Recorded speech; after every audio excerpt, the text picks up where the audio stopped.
When someone goes missing, it's easy to assume the worst. We have seen countless cases of a disappearance leading to a death. But according to statistics, these cases are the minority. In the UK, less than 2% of children will be missing for longer than a week.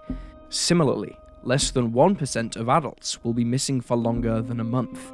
Even when someone has been gone for years, it doesn't always mean they've met with foul play, as today's episode will show.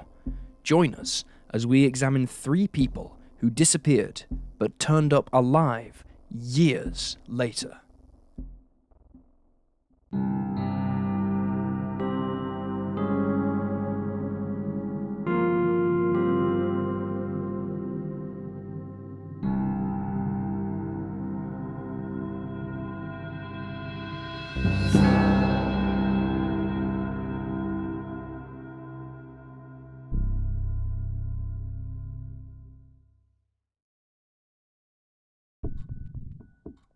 Michele Whitaker.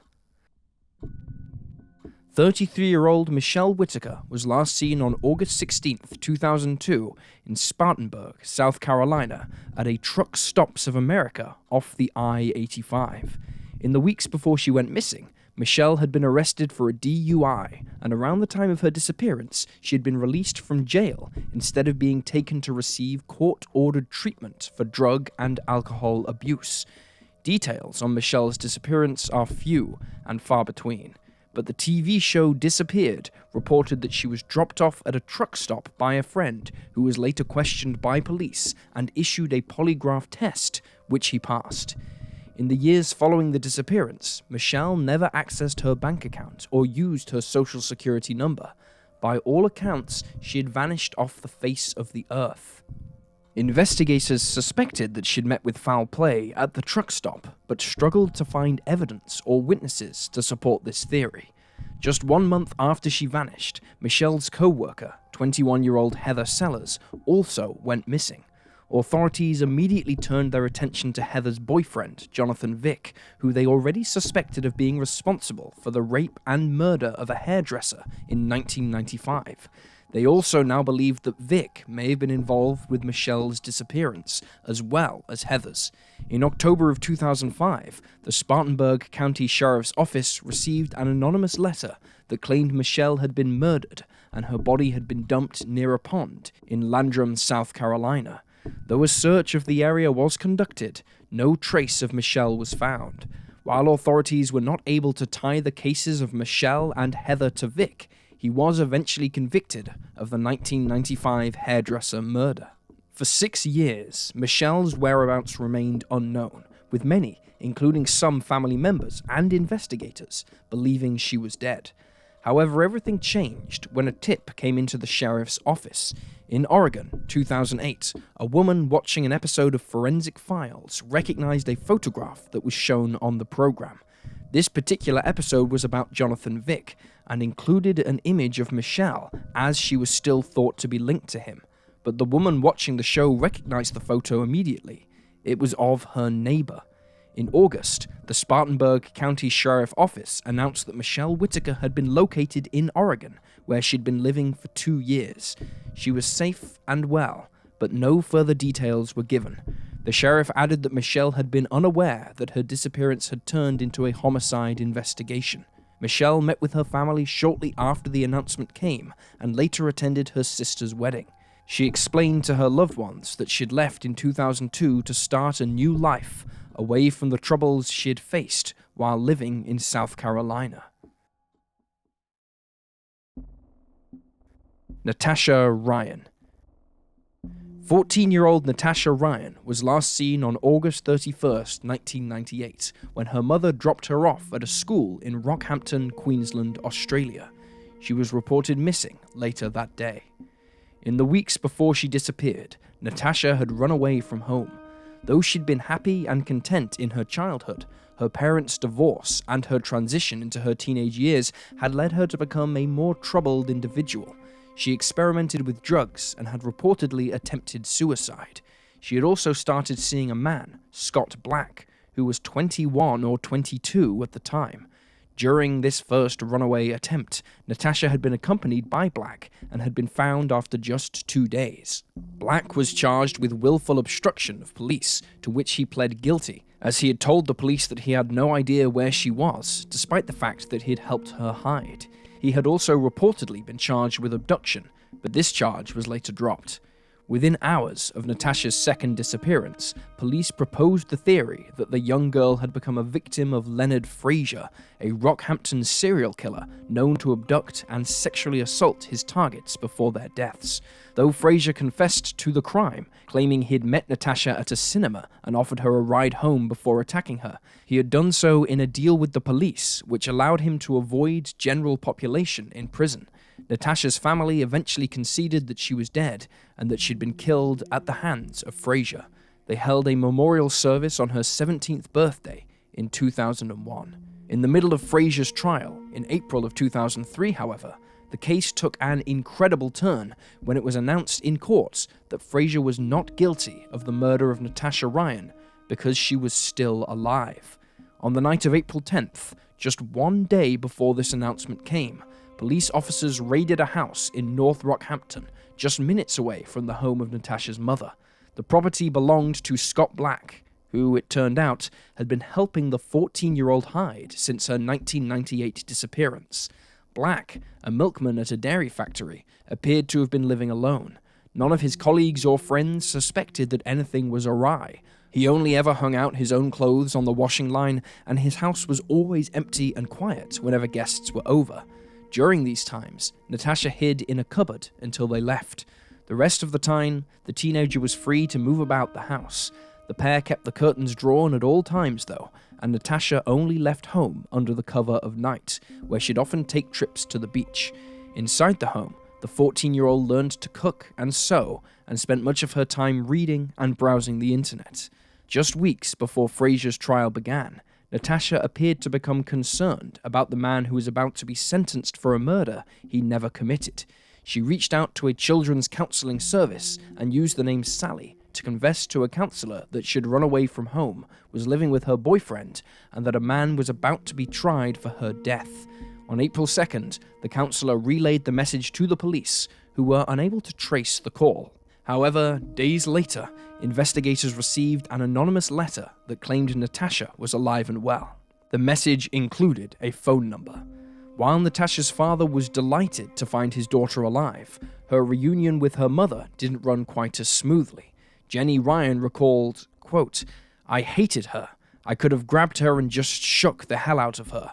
But when I seen her, you forget all that." She was furious that her daughter had traumatized the entire family by voluntarily disappearing for 5 years. Natasha subsequently appeared at her own murder trial to testify that she was alive and well and had never encountered Frazier in her life. Though Frazier was found not guilty of the 14-year-old's death, he was convicted of other crimes he'd been charged with and sentenced to life in prison. Still, it wasn't all sunshine and rainbows. Scott Black was given a 1-year prison sentence for perjury after, once again, telling the police that he didn't know where Natasha had been when he had helped hide her. And in 2006, Natasha was found guilty of creating a false police investigation. She was fined $4,000 and ordered to pay a further $16,000 towards investigation costs. But despite these setbacks, Natasha managed to profit from the publicity. She sold her story to 60 Minutes for $120,000, and when she married Scott Black in 2008, the two were paid $200,000 by Women's Day for access to the story. The pair now have 3 children together. When asked why she didn't come forward when she realized that the police suspected that she'd been murdered, Natasha replied, "The lie had become too big." Holly Marie Miller. On January 12, 1981, the bodies of a woman and a man were discovered in Harris County, Texas, in boggy woodland, north of the Houston city limits by a dog walker. The heavily decomposed remains indicated that the pair had been dead for as long as 2 months, and it was quickly determined that they had been victims of a homicide. The woman had been strangled, while the man had been bound and gagged before he was beaten to death. The investigation in 1981, however, quickly stalled. Despite composite sketches being drawn up, nobody came forward to identify the victims, so Jane and John Doe were buried in the Harris County Cemetery. It wasn't until January of 2021 that the two were identified as married couple Dean and Tina Klaus. Dean and Tina had met in 1978 in New Smyrna Beach, Florida. At the time, Tina was 15 and Dean was 19. Their relationship was described as a whirlwind romance, and the pair tied the knot just a year after meeting. Another year passed before Tina gave birth to their first and only child, a daughter named Holly Marie, who was born on January 24, 1980. By all accounts, the couple were described as doting parents and appeared deeply in love. In the summer of 1980, Dean, Tina, and Holly moved to Lewisville, Texas, where Dean hoped to find a good job that would allow him to support his family. He was a skillful cabinet maker, and at the time, the Dallas-Fort Worth area was having a construction boom. Before long, Dean got a job with D.R. Horton Home Builders, and the family lived with his cousin so they could save to buy their own property. By October, however, something had changed. The couple had fallen out of contact with their families. Investigators now believe that between October 1980 and January 1981, the pair were murdered. They were last seen alive in Lewisville, and it's unknown how they wound up in the boggy, wooded area where their bodies were discovered, 250 miles from their Lewisville address. Though Dean's mother reported the family missing, investigators were uninterested in looking into the disappearances, noting that her car, which the couple had borrowed, had been returned to her.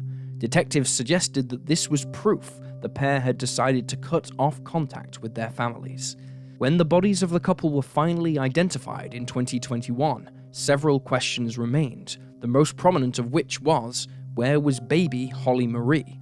Initially, it was thought that her body had been scattered by scavenging animals, or that it just hadn't yet been recovered due to the area being so densely wooded. There was also some speculation that the killers had taken Holly and either killed her elsewhere, sold her, or adopted her as their own. On June 7th, 2022, Holly Marie Klaus, now Holly Marie Miller and aged 42, was found to be alive and well, living in Oklahoma. She was completely unaware of her true identity or her past, as she was just a year old at the time of her parents' murders. Though few details have been revealed, it is known that Holly has lived a normal and happy life. She has been married for 2 decades and has 5 children and 2 grandchildren. At a press conference, 3 days after Holly was found, First Assistant Attorney Brent Webster revealed that as a baby, Holly had been dropped off at a church in Arizona by 2 women who identified themselves as members of a nomadic religious group. He stated, quote, "They were wearing white robes and they were barefoot. They indicated the beliefs of their religion included the separation of male and female members, practicing vegetarian habits, and not using or wearing leather goods." The women also reportedly indicated that they'd given up a baby before at a laundromat. It is believed that the group traveled through California, Texas, and Arizona, and that in Yuma, a city in Arizona, women belonging to the group were seen asking for food in the early 1980s. It was also noted that Dean's mother's car, which had been returned to her around the time of the couple's deaths, had been done so following a phone call in late 1980 or early 1981. The caller, who contacted both Dean's and Tina's families, identified themselves as Sister Susan and said they were in LA. She explained that the couple had joined the religious group and no longer wanted to have contact with their families.